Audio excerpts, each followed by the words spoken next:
The Dalai Lama case continues to egregiously offend the Chinese, to the point of the Chinese issuing several statements attacking the decision of the Obama administration in receiving the Dalai Lama. China asserted that its point of view must prevail in matters relating to itself, as Professor Christensen noted.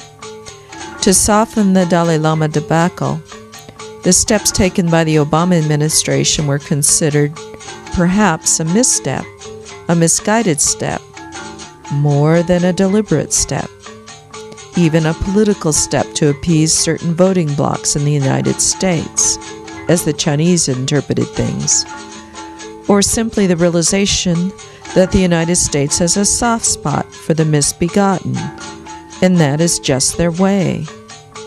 It may be as simple as a manifestation of American style, after all, with its own amorphous way, and can therefore be forgiven, which is a permitted reason for forgiving egregious errors in the minds of the Chinese. The Obama administration did lower the reception level of the Dalai Lama meeting.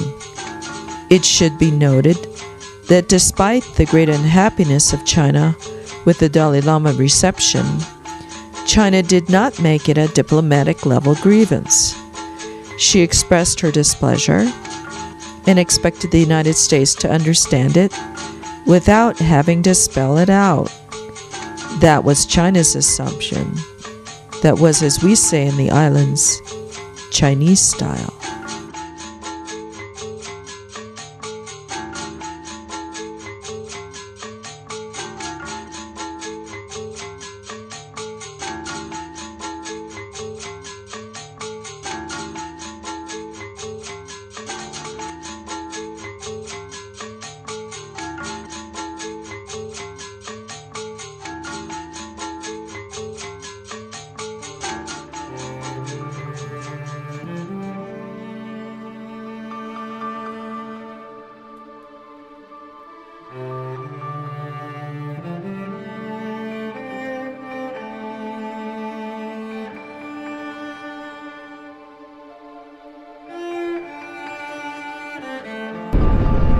Other criticisms of China by the Obama administration focused on North Korea, who has taken the world on a wild ride of brinkmanship with its behavior, going so far as to sink a South Korean vessel, albeit near the time of the War Games attended by the United States and South Korea in 2010.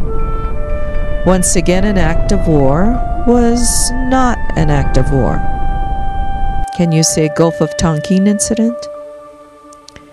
China has not shown a strong leadership towards the behavior of North Korea. At least, it has not apparently shown strong leadership. Behind the scenes, one cannot tell. In 2010, Japan prosecuted a Chinese fisherman for territorial violations of the waters off the Diaoyu Senkaku Islands, to which the Chinese retaliated by threatening to cut off its exports of rare earth metals to Japan. Japan acquiesced to the Chinese. China demanded remuneration, in addition to the release of the captain of the ship, emboldened perhaps by Japanese acquiescence.